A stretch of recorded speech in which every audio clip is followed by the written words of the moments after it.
In 1910, a man named Martin Pulcher built a truck company in southwest Detroit.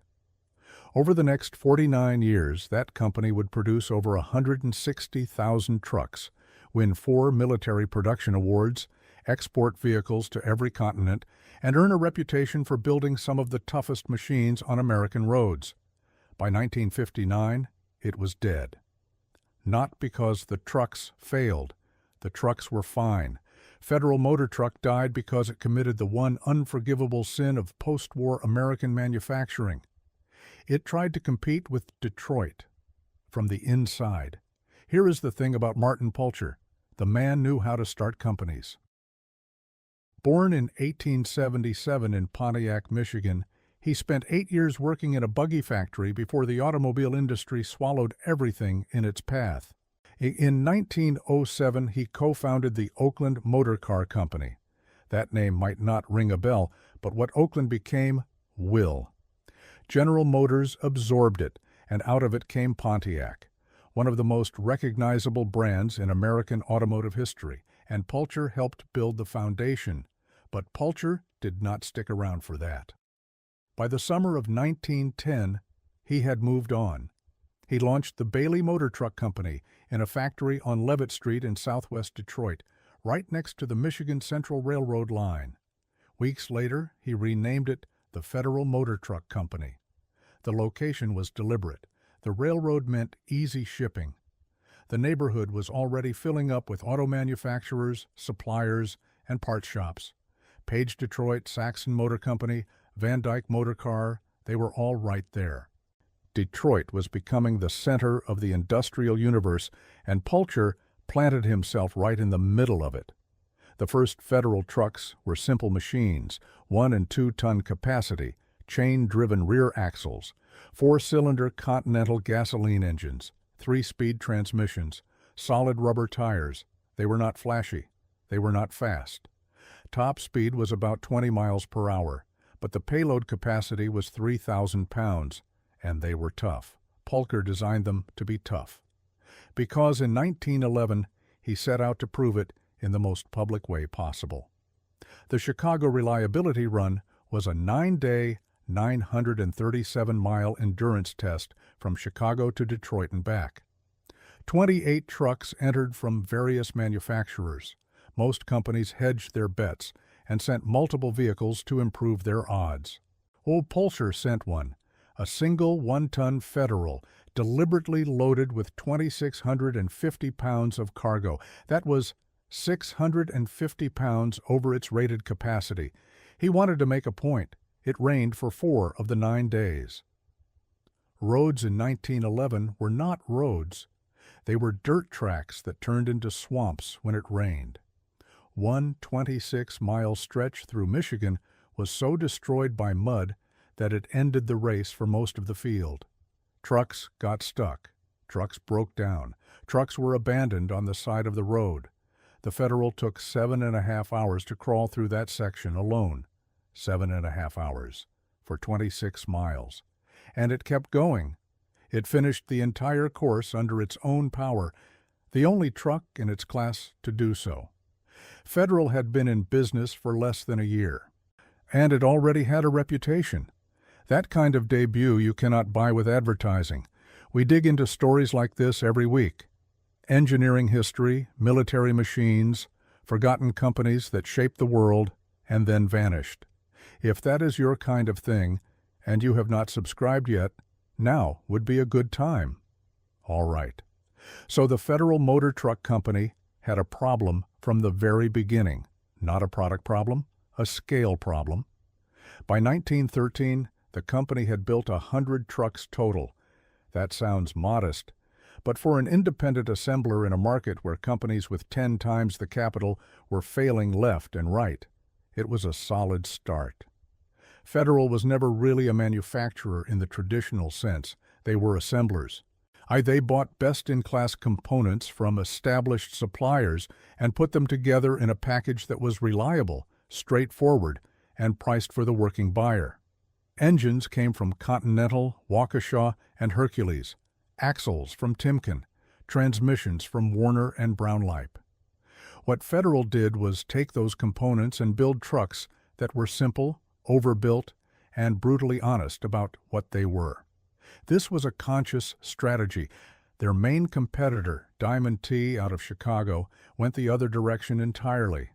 Diamond T trucks had style, chrome grills, wheel covers, elegant hood lines, design touches aimed at the independent owner-operator who wanted his rig to look good rolling down the highway. Federal did not care about looking good. Federal cared about not breaking down in the middle of nowhere with a full load. Their company motto said it all. You can expect years of faithful service. Not exciting, not sexy, but accurate. And for the kind of buyer who measured value in uptime rather than aesthetics, Federal delivered.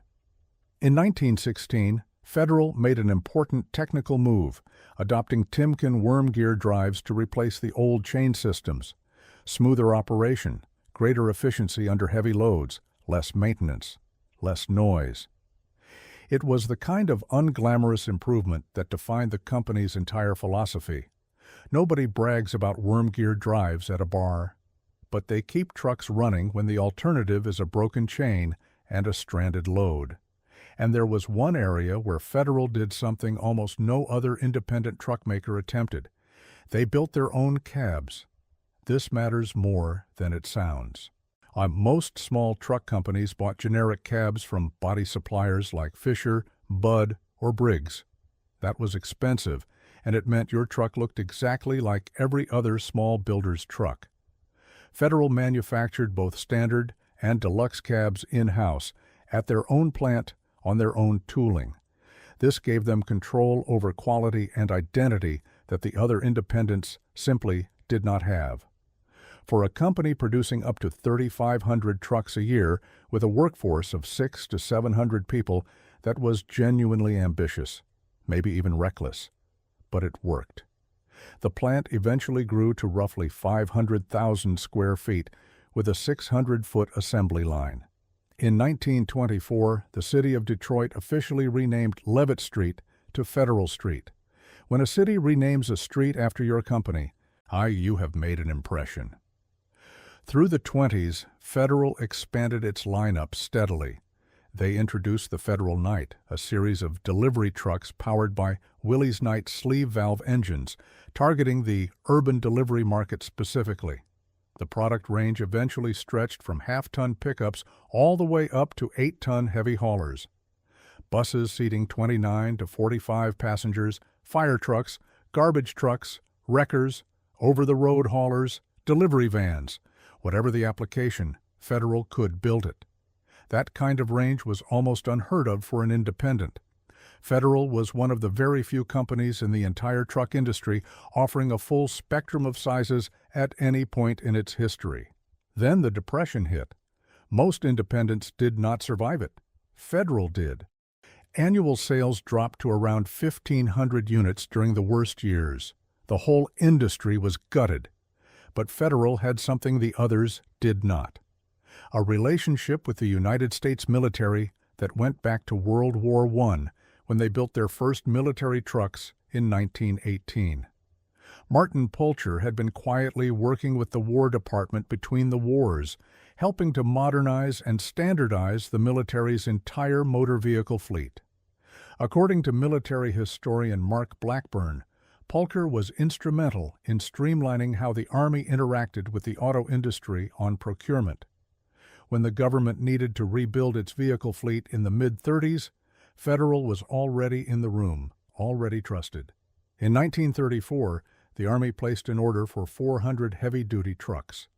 That single contract was worth over $1 million. In Depression-era money, that was transformational. It did not just keep the lights on, it pulled Federal back from the edge. By 1935, civilian and military sales combined had climbed to 2,190 units. By 36, nearly 3,000. Diamond T had surpassed Federal in total sales back in 1928 and never lost the lead. But Federal was alive. It had endured the worst economic catastrophe in American history, and it was about to enter the most productive period of its existence. World War II turned Federal from a regional truck builder into a wartime production machine. The company produced 11,338 military vehicles over the course of the conflict. Tank transporters, dump trucks, heavy wreckers, specialized severe-duty haulers for naval yards and airfields, the kind of brutal, overbuilt, purpose-specific equipment that the military needed in quantities no peacetime market could ever sustain. Think about what Federal was actually building here. These were not standard commercial trucks with a coat of olive-drab paint. The military wreckers had to recover disabled tanks from battlefields. The airfield tractors had to move loaded bombers weighing tens of thousands of pounds across tarmac in all-weather conditions. The tank transporters carried armored vehicles that weighed more than most buildings in a small town. Federal's design philosophy, the same one that won the Chicago Reliability Run 30 years earlier, turned out to be exactly what the military needed. Build it heavy, build it simple. Build it to take punishment that would destroy anything with unnecessary complexity. The chassis rails on some of Federal's military models were 10 inches deep. That is structural steel territory. These trucks were not designed to be maintained in pristine motor pools. They were designed to be fixed on the side of a road in France by a mechanic with a wrench and a flashlight. Federal's plant on Federal Street was operating at absolute maximum capacity. Every square foot of the roughly 500,000 square foot facility was dedicated to wartime production. Civilian truck manufacturing ceased entirely. The workforce was running full shifts, and the assembly line that normally produced 3,500 civilian trucks a year was now churning out military hardware as fast as components could be sourced. In 1944, our sales hit $34 million. That was a 39% increase over 1943, the single biggest year in the company's entire history, and the federal government recognized the effort formally. Federal won the Army-Navy E Pennant for production excellence, not once, 4 times. To put that in context, General Motors had 65 individual plants across their vast empire that received the same award. Federal earned it 4 times with 1 plant, 1 assembly line, and 700 workers in southwest Detroit. During the war, Federal also acquired the Stewart Motor Company in 1942, expanding its manufacturing capabilities.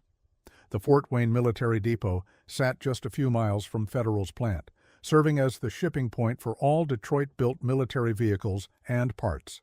The proximity was not accidental. Federal trucks rolled off the assembly line and practically straight onto military transport.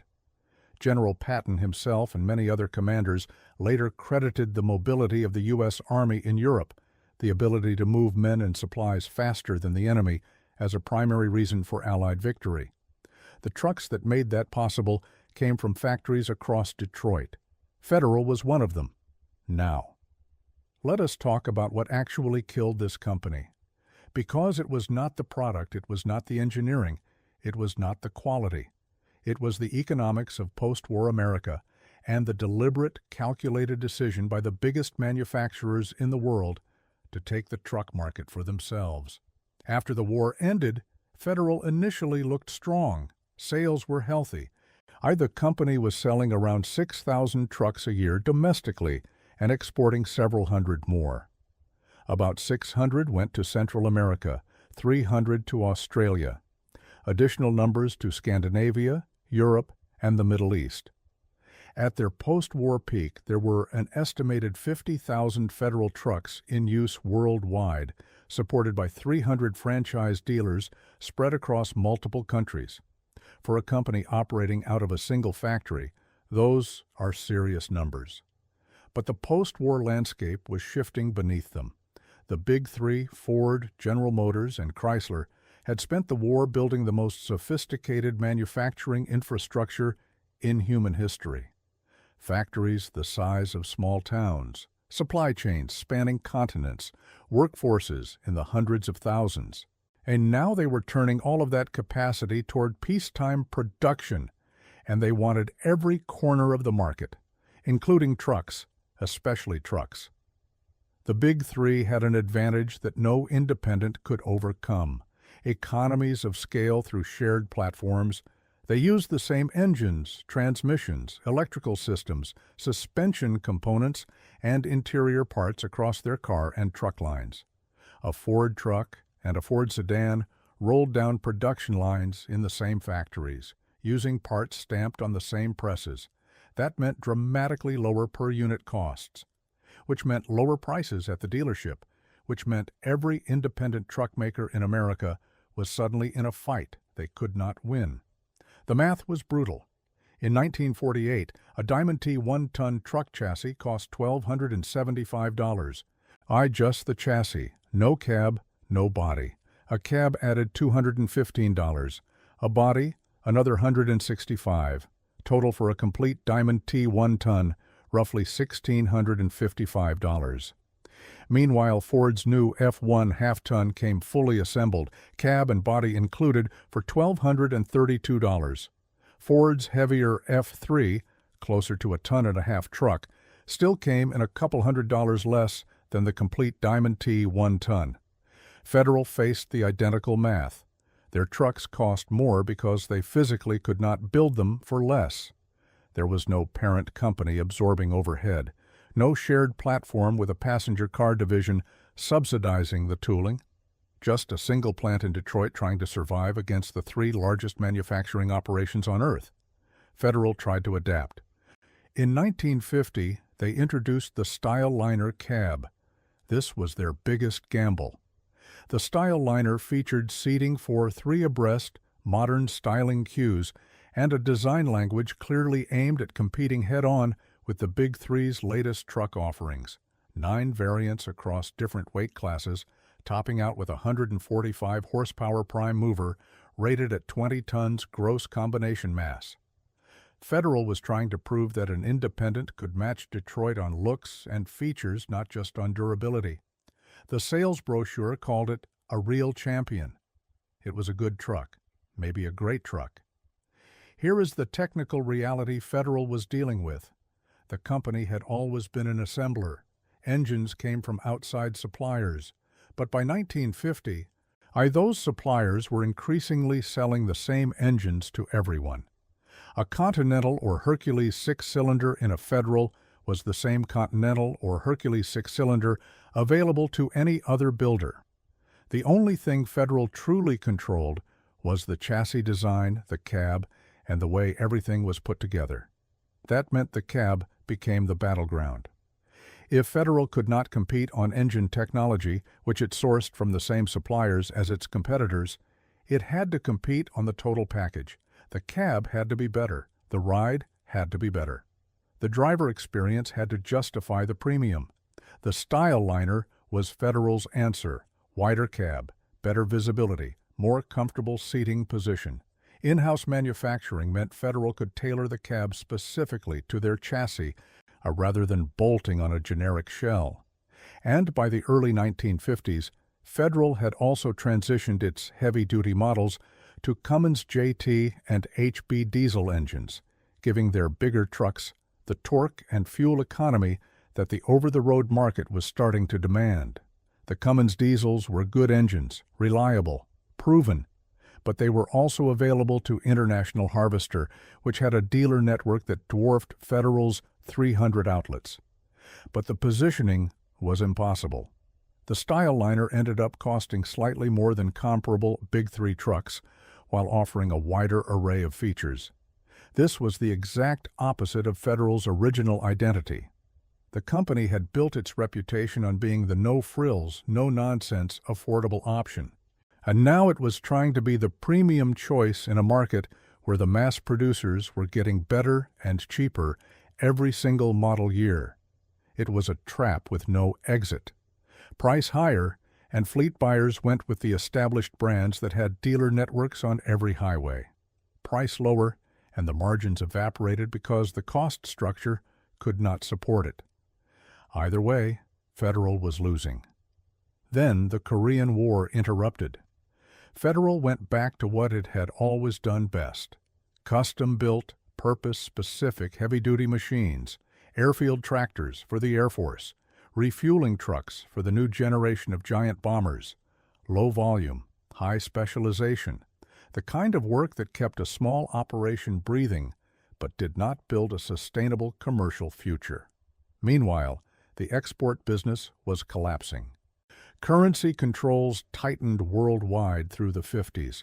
Protectionist trade policies in foreign markets choked off demand. Countries that had been buying American trucks were developing their own domestic manufacturers and protecting them with tariffs. The international revenue that had helped cushion Federal through the post-war transition was evaporating, and there was nothing anyone at Federal Street could do about it. By 1952, the situation was critical, and that is when the ownership disasters began, 2 of them, back to back. The Fauwick Airflex Company out of Cleveland bought Federal in 1952. Fauwick made one product, air-operated clutches, good clutches, but just clutches. Their plan was elegant on paper: integrate the Airflex clutch system into Federal's truck lineup, and creating synergy between a component maker and a vehicle assembler. The integration failed.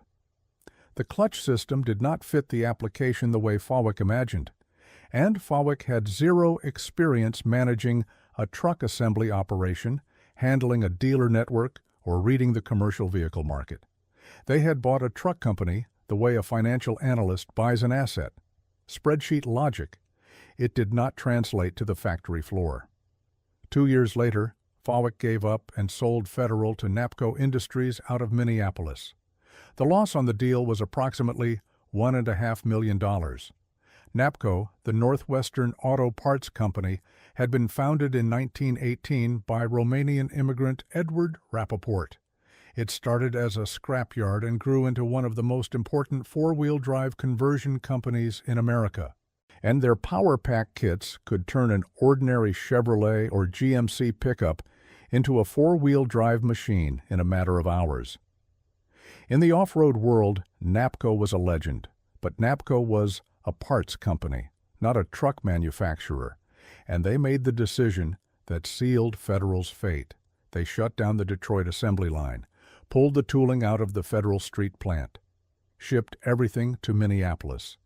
Federal Motor Truck had been a Detroit company for 44 years. The proximity to suppliers, the skilled labor pool, the railroad access, the entire manufacturing ecosystem that had supported the company since Pulcher opened the doors in 1910.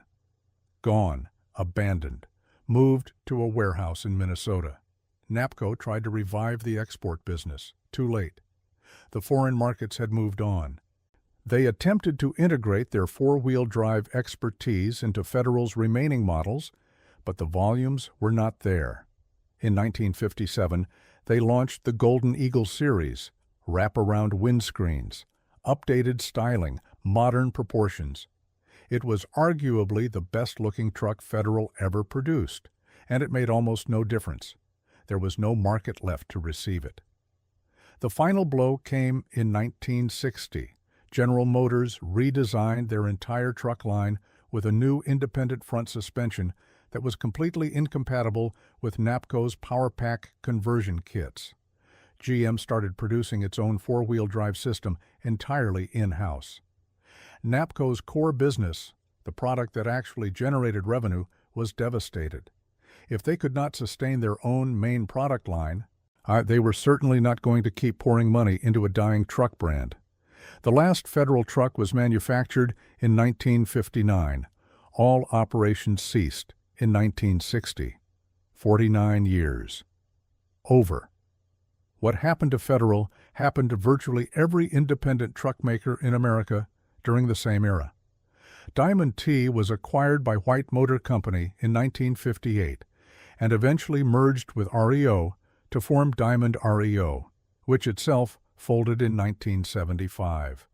Brockway was bought by Mack in '56 and shuttered in '77. Sterling vanished. Studebaker's truck operations folded. The pattern was always identical. The big three had volume, volume drove costs down, lower costs drove prices down, and lower prices drove the independents out no matter how good their trucks were. The irony is that in the heavy-duty commercial segment, some independents survived. Mack, Kenworth, Peterbilt.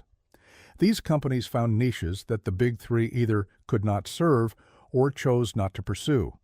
Class 8 over-the-road tractors, specialized vocational trucks.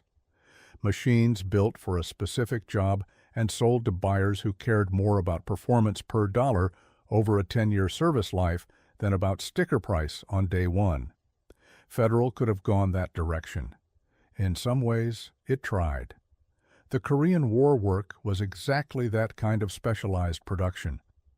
But by the time the company might have pivoted fully into that niche, it had already been sold twice to owners who did not understand the truck business, yanked out of Detroit, and stripped of the infrastructure that made such specialized work possible.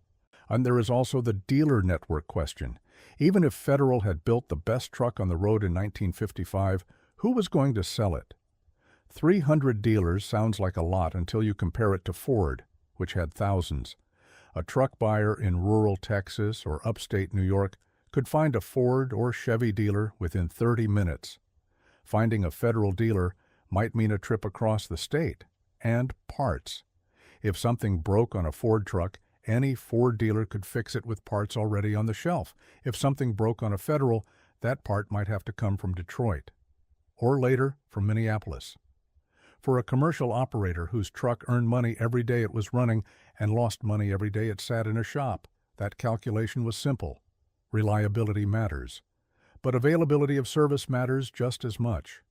The 1950s were a graveyard for American truck brands.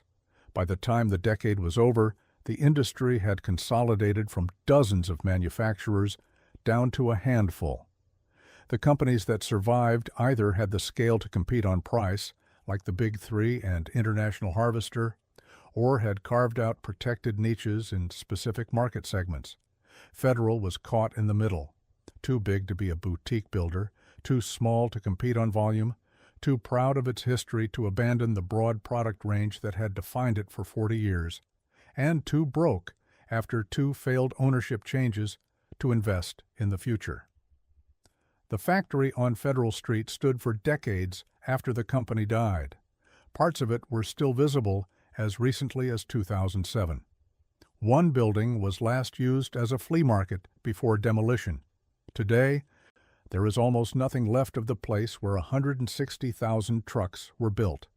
The Henry Ford Museum in Dearborn has a 1910 Federal. The Iowa 80 Trucking Museum has a 1951 model with a Cummins 6-cylinder. A few dozen survive in private collections. That is all.